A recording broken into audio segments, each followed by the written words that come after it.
Today, we're taking a hard look at two major examples of aggressive negotiation in action. Donald Trump's hit back 10 times harder philosophy and Purdue Pharmaceuticals' refusal to settle opioid claims. These approaches demonstrate how taking a hardline stance can lead to dominance or disaster. So, is it better to play nice, or does business favor the ruthless? Let's get into it.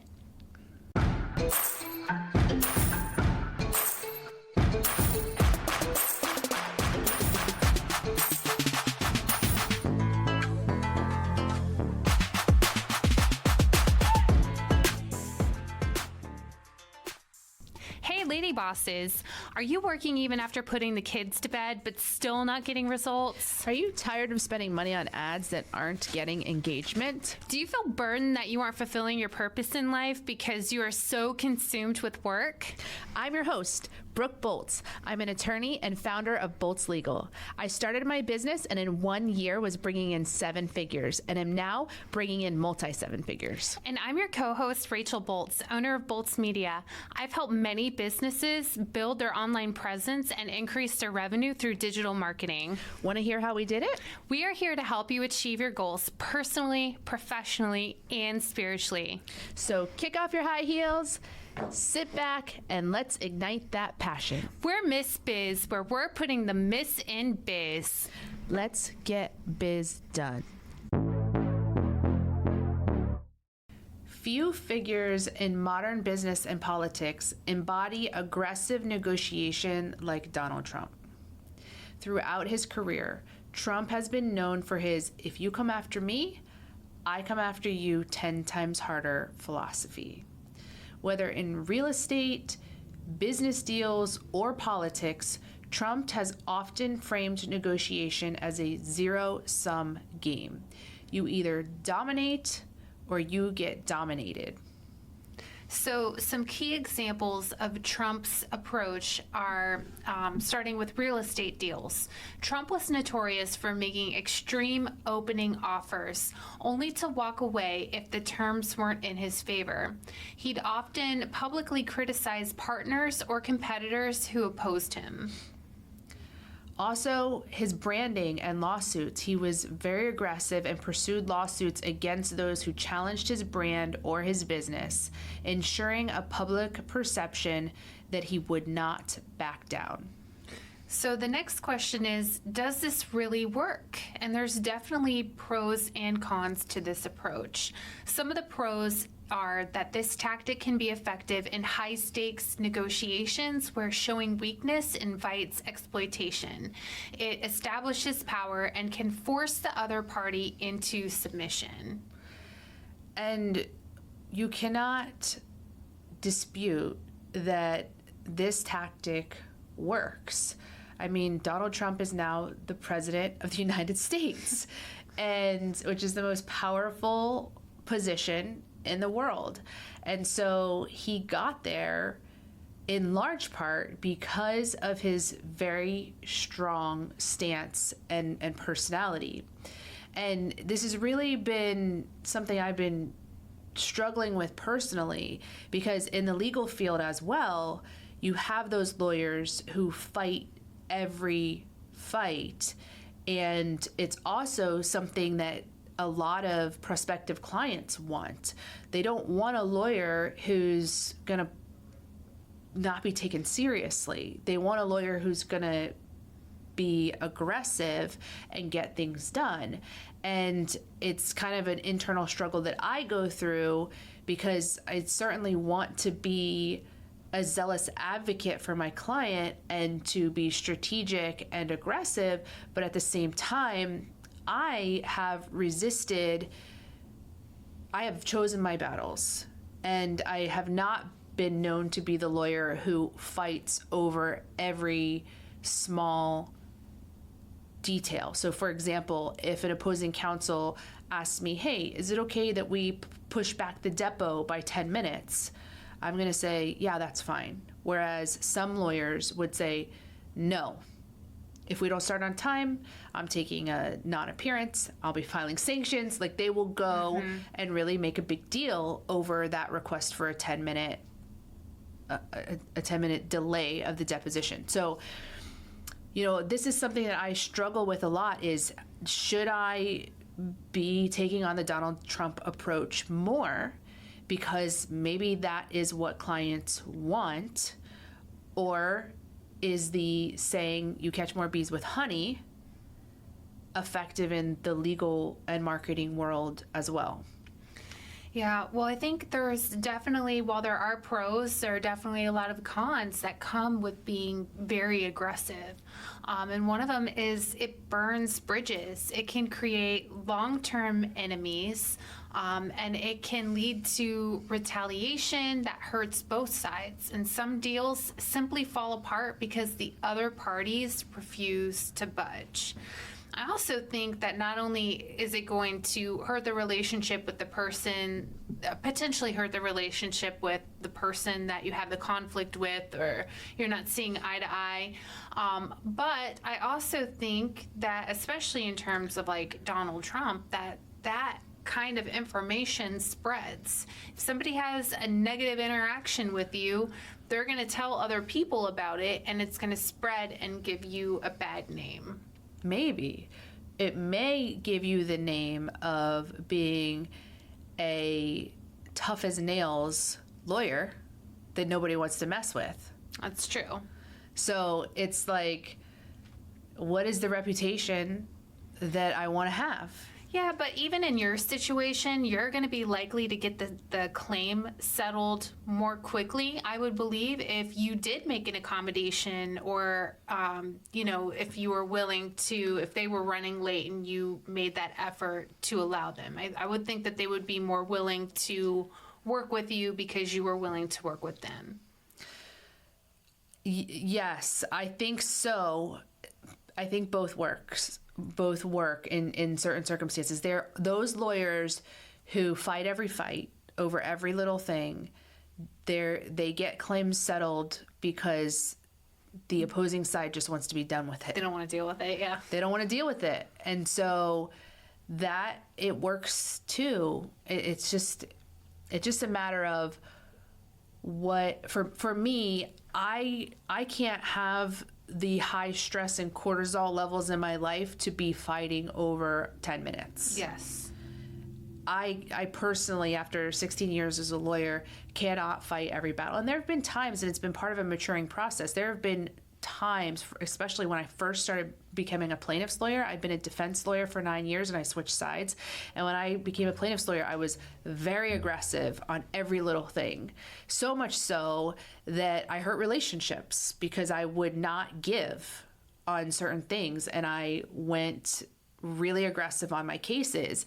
And after some time, and I hurt some relationships from doing that, I backed down a little bit and was like, let me find that right balance where the reputation that I want to have is I fight the fights that need to be fought well and aggressively, but not unnecessary fights. And that's the balance I've tried to strike.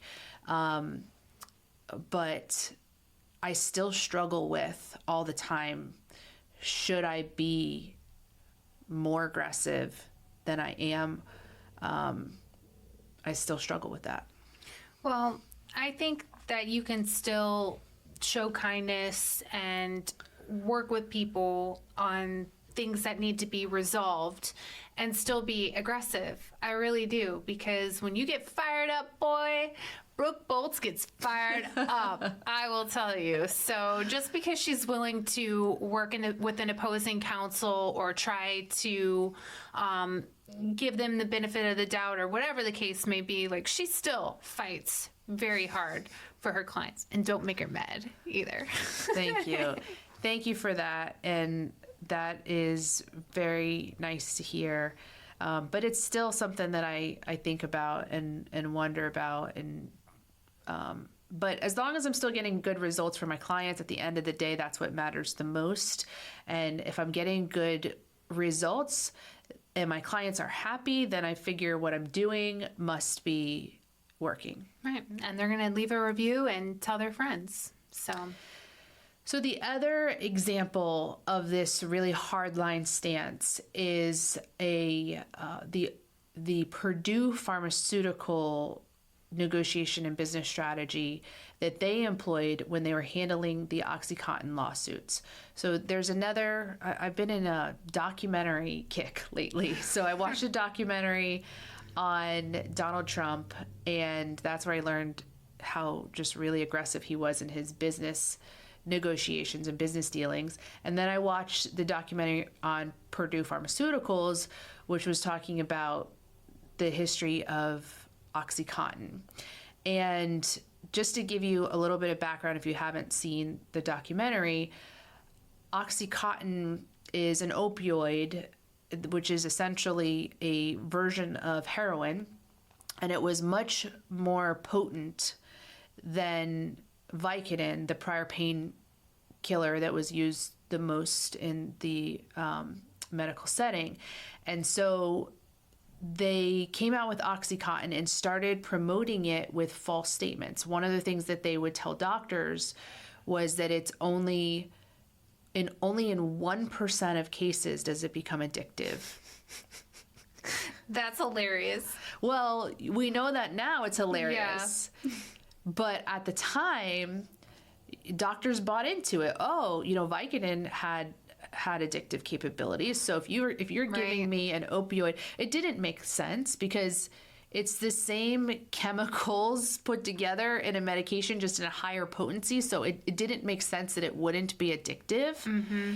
But there's also the people who believe what they're told and figure, well, if the FDA approved it and this is what they're saying, then maybe it's true.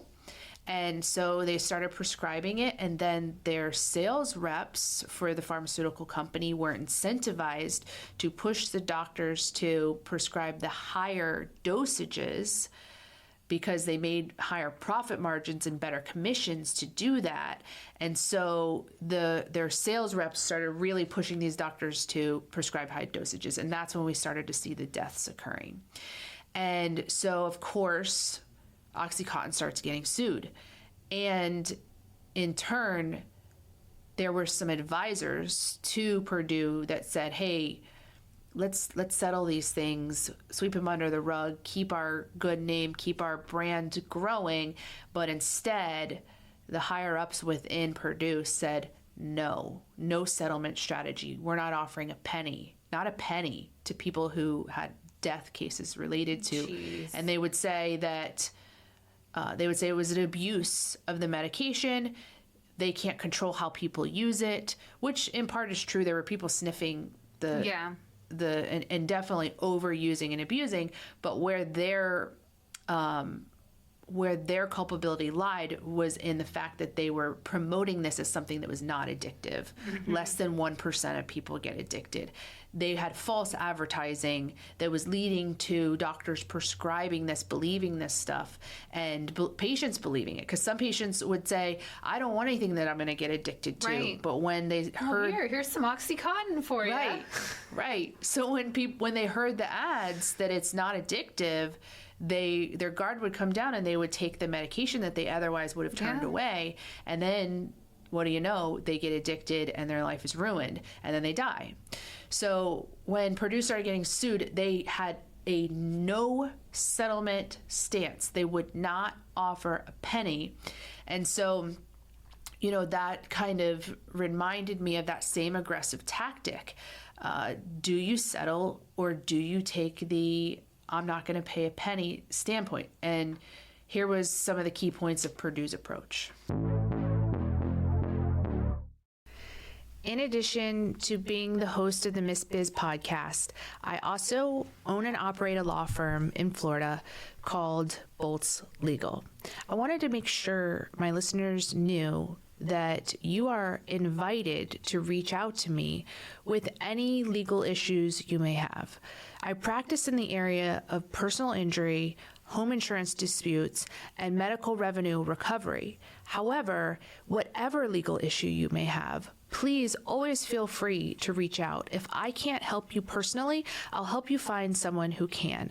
I'm licensed in the states of Florida and Texas, but even out of state, I have connections and know people in those places, and I'm happy to help guide you in any way I can. The best way to reach me is through the contact page on my website, boltzlegal.com. That's BOLTZ legal.com, and simply fill out the contact form, which comes directly to me and my email. I look forward to connecting with you, and thank you so much for listening to Miss Biz. Yes, so Purdue's aggressive sales tactics pushed OxyContin as a non-addictive painkiller despite evidence to the contrary. And as lawsuits emerged, they refused to negotiate or settle early claims, instead opting to drag cases through lengthy litigation. And this strategy delayed legal accountability, and it allowed Purdue to continue profiting from the sales. And ultimately, public pressure, state lawsuits, and overwhelming legal fees forced Purdue to declare bankruptcy in 2020 with a controversial $4 billion settlement. So in the documentary, $4 billion obviously sounds like a huge settlement, and it was, but the way it was portrayed in the documentary was kind of like that amount of money to them, $4 billion, was not that much, that they could really pay it just out of the interest that they'd been gaining on their other profits, and it wasn't going to hurt them as much as it may seem. So to Purdue, $4 billion is like what maybe $4,000 would be to us, or maybe $40,000. It's a hard hit, but it's not so hard that it's going to put us out of business or, destroy us. So in the end, it really feels like even though they had some consequences, was it still the right strategy to take? Because let's look at the alternative. Let's say they had started settling the cases early and upfront. Maybe they end up paying more than $4 billion across all those different lawsuits, because maybe the strategy that they took deterred lawyers from filing suits because they knew Purdue's not going to pay, and so they got sued less than they otherwise would have, and maybe they ended up saving money. $4 billion was less than they would have paid had they settled early. We don't know, but it's just something that is really interesting to me to think about, is these very aggressive tactics. It's just my natural inclination is to always try to do right by people and try to leave them with a positive impression, whether they're opposing me or they're my client or my friend or whoever they are. I always want them to see me in a favorable light, even if we're at odds in a case. But I cannot ignore the success that people have when they take these very aggressive stances. It is there. And it's something that I struggle with. So Purdue obviously had short-term success. It allowed them to maximize profits and delayed their accountability for years. But some would say it backfired, because Purdue eventually lost control of his company and faced reputational ruin. I mean, OxyContin now. Yeah, they have a pretty bad name in the industry, but I mean, I think they're still prescribing it to people. People are still taking it. Well, now it's oxycodone. Oh yeah. Well, I don't know if OxyContin's still out there. I'm not sure. I'm not up on this. My other sister-in-law is a pharmacist. She would know, but I don't know if OxyContin's still out there, or if they kind of rebranded and changed their formula a little bit with oxycodone. But the reputation of OxyContin itself was really hurt, and so they, at a minimum, would have to rebrand, rename, change the formula, do some things, and then come back. to regain any type of credibility and kind of mask the fact that they're the same people Yeah. under a new brand. True. So the big question is, which kind of goes hand in hand with what you were just talking about, is it better to play hardball or build bridges? So the first thing to consider when aggressive tactics work, like we said earlier, high stakes situations, competitive environments where showing weakness can be exploited, or when negotiating with parties who respect strength and decisiveness.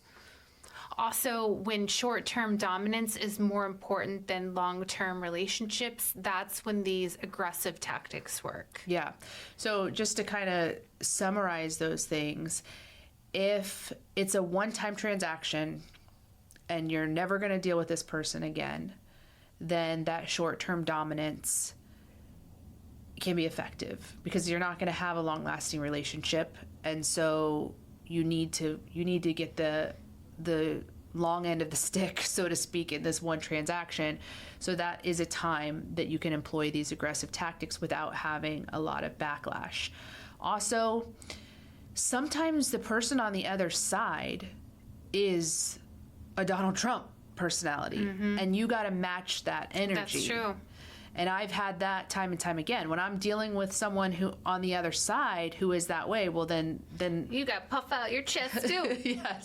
yes, you gotta rise up and match that energy, because otherwise they will just walk all over you, and you cannot allow that. So everybody needs to have this tool in their back pocket for when you're dealing with someone else who is this way, because you got to be able to rise to their level of energy or aggressiveness, or else you're gonna lose out.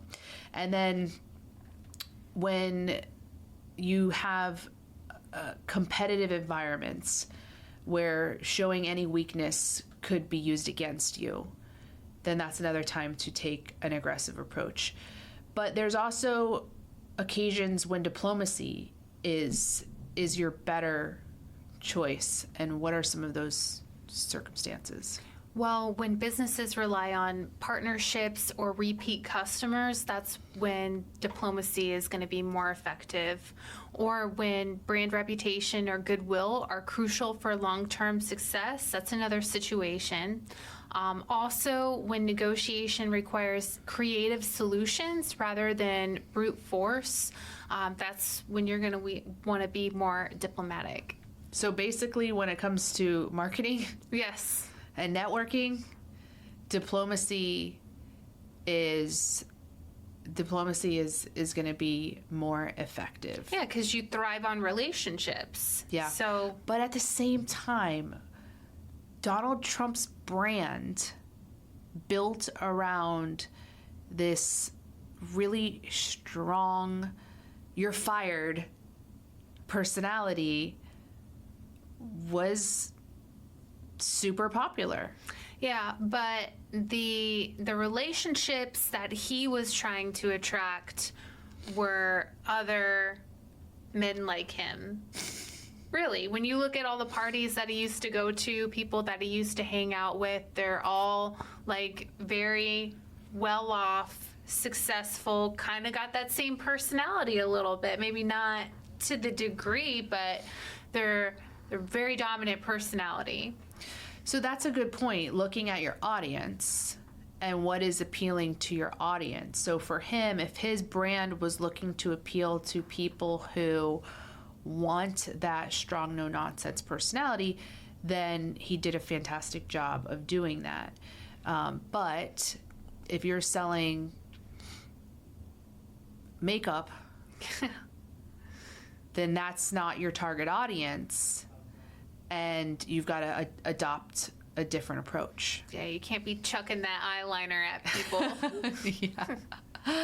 So yeah, for long-term, anytime you have a long-term business relationship or repeat referrals coming from another source, you're gonna want to adopt some cooperation. Absolutely.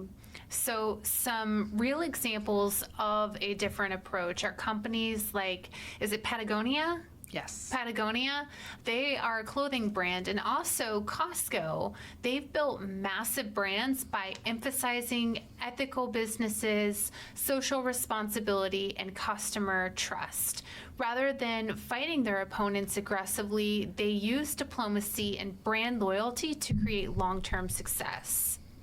So I thought this was important to look at some examples of the opposite tactic so that you can really look at the pros and cons of the different approaches and figure out which one you align the most with, and possibly how you can use them both in their own unique circumstances.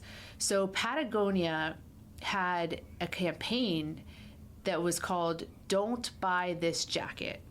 It's so weird for a clothing store to tell you not to buy this jacket. It's almost like reverse psychology. Like when you like push people away and tell them like, I don't want that, then you want it more. Yes. Or you take it away, like, we're only choosing a select number of people today, and then really you're choosing everybody, but you want Yes. that like scarcity tactic.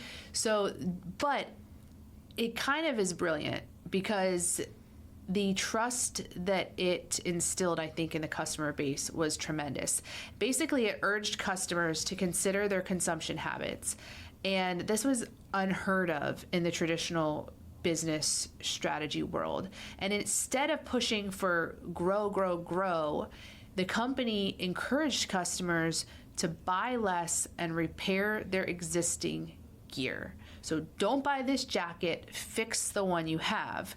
Now, presumably, they'd be taking their jacket to Patagonia to fix it. So Patagonia would still be getting some business from that, but not nearly what they would if they just bought a new jacket.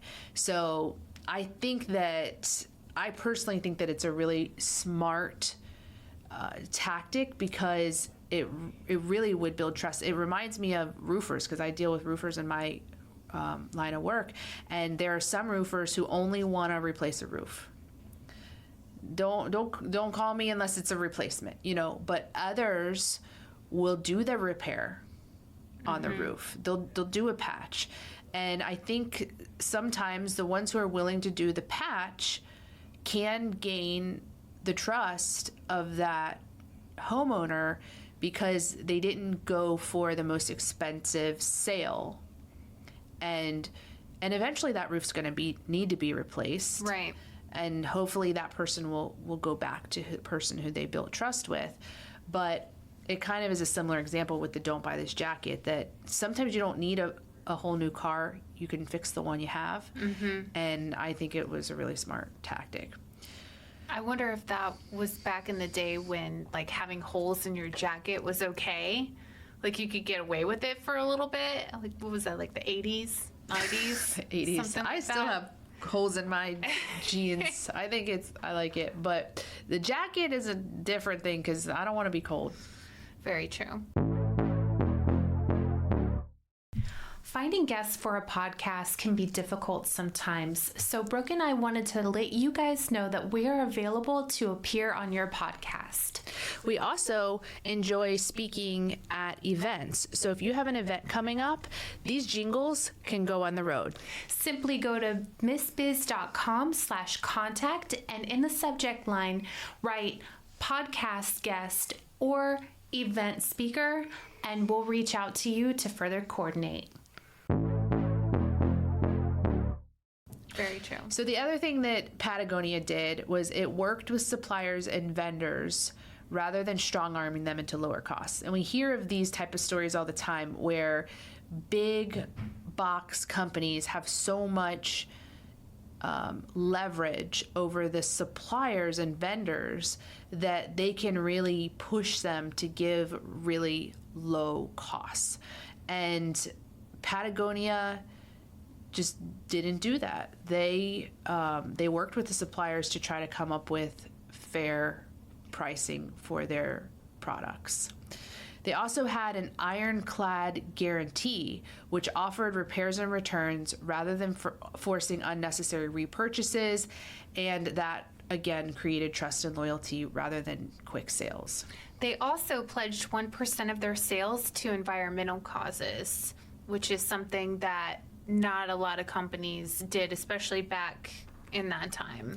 You know, that reminds me that was something I had wanted to talk about in the Belle Gibson episode. If you listen to one of our episodes back a couple weeks ago, we talked about Belle Gibson, who is the fraudster who created an app on the premise that she had cured herself of cancer, and turned out to be a lie, that she never had cancer. But one of the things that she did was say that she was fundraising for these charities. She never actually gave the money to the charities, apparently, but she claimed to. And I think that was another cause of her rise to success, was her charitable, the perception she had of being contributing to these charitable causes. So Patagonia pledging 1% of their sales to environmental causes would definitely appeal to a certain demographic, a lot of the demographic in their target market. Right, and rather than aggressively protecting their patents or intellectual property, they have open sourced some of their technology to help other businesses become more sustainable. That, to me, is a pretty big deal, because not a lot of business owners like to tell all their tips and secrets and share their technology, especially. But here they were helping other businesses, and so that earned them a really good name. Kind of reminds me of a friend, Michelle Ray, who's a successful realtor. And I asked her one time, are you okay with, I did some kind of interview of her, and I said, are you okay with sharing your secrets in the real estate world? And she goes, yeah, I'll share it all, because nobody's going to do it.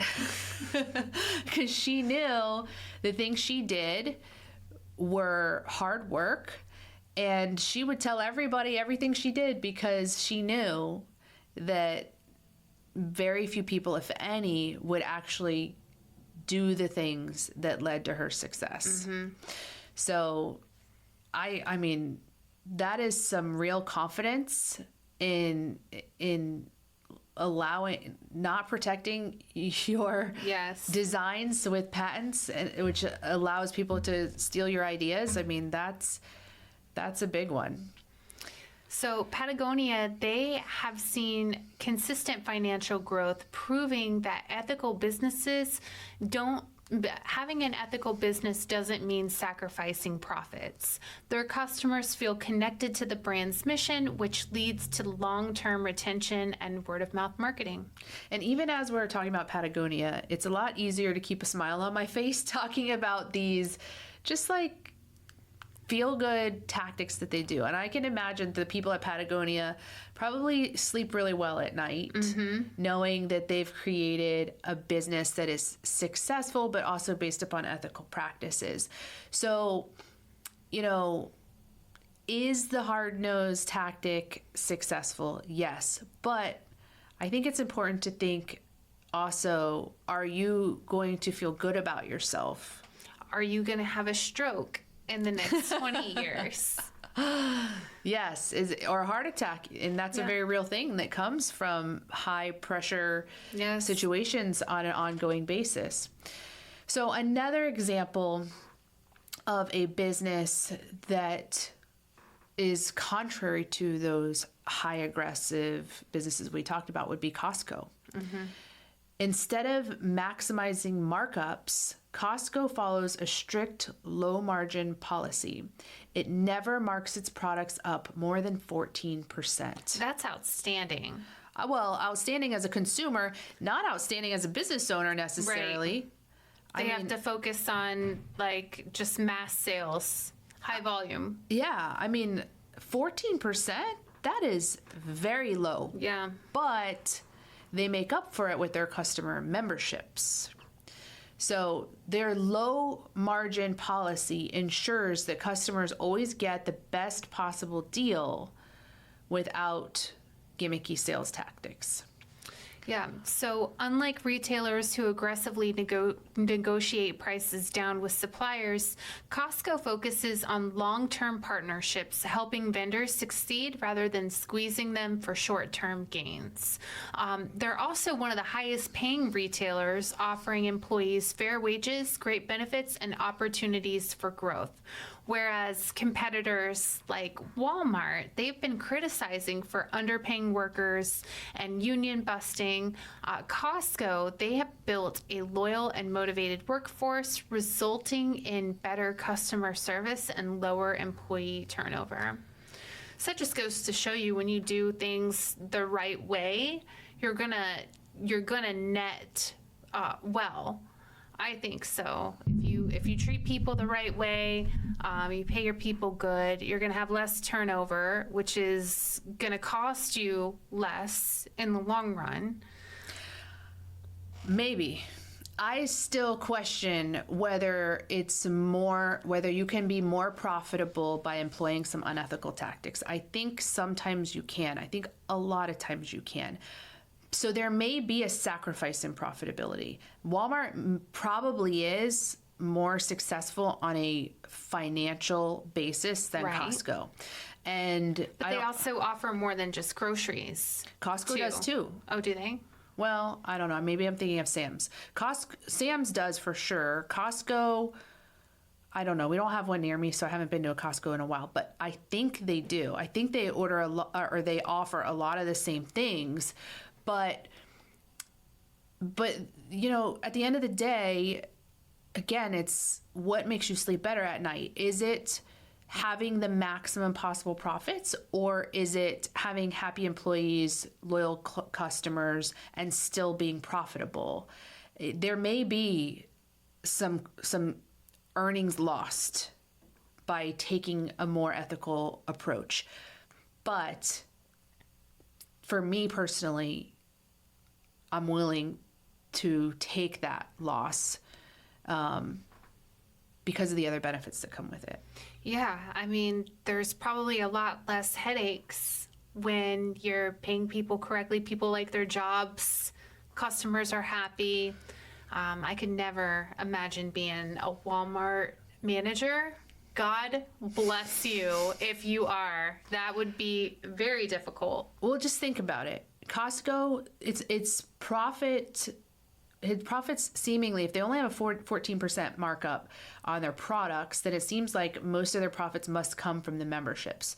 So people pay a membership fee every month to be able to shop at Costco. And let me ask you, if you had to pay a membership fee to go to Walmart, would you do it? No. Not even a question. Why? Because it just doesn't have that brand loyalty. The customers of Costco enjoy it enough, are loyal enough that they will pay even when they may not use it, even when they may not be going to Costco. So that's guaranteed revenue. It's repeat revenue. Even if people aren't coming in, you're still making those membership fees. So you can plan ahead and know, I have this many memberships, and so I'm going to make this much month after month, and then you can keep, growing from there. So it's a different strategy, but it clearly creates loyalty because people pay just to be a member. Mm-hmm. That's how gyms make a majority of their money too. I forget the exact statistic, but I think it's somewhere like only 20% of gym membership members actually go to the gym. So the gym is able to charge $20 a month or however much a month because they're banking on all of the other people who don't come. Yeah. And then they make it so hard to cancel. Yes. Too. Yeah.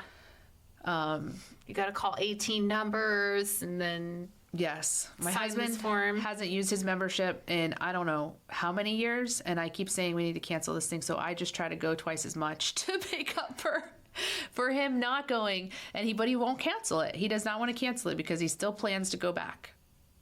And so we've been paying for who knows how long.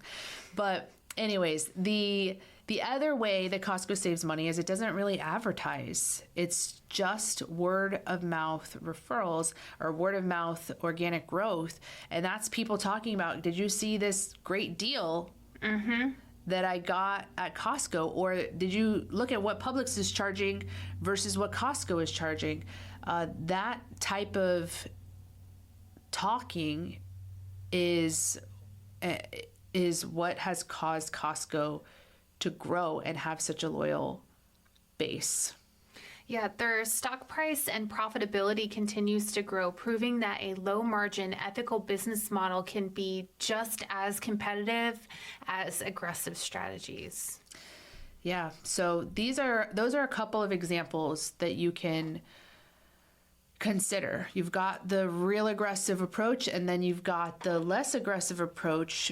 Both are successful. And so which is the option that fits you better?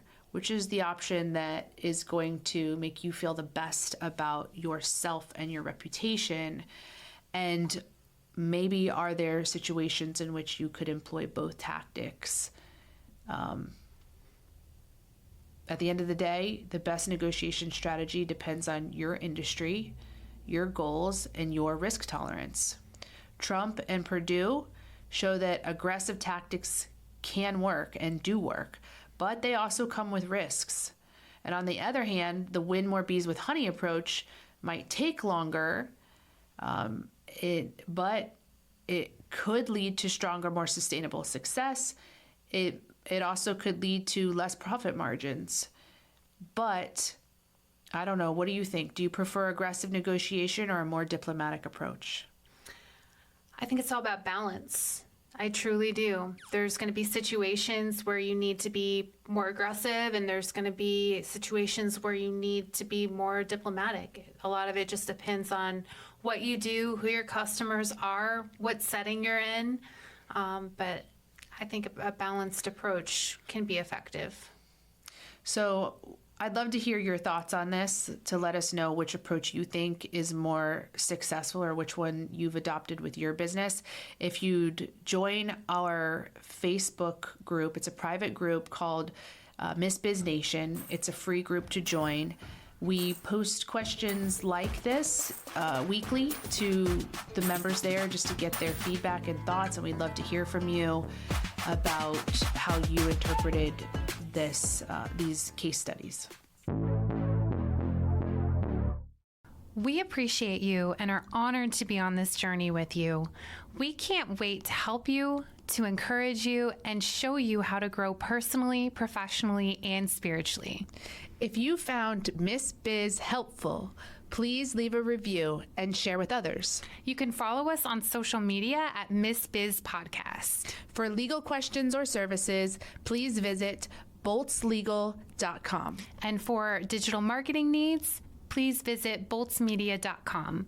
Let's get biz done.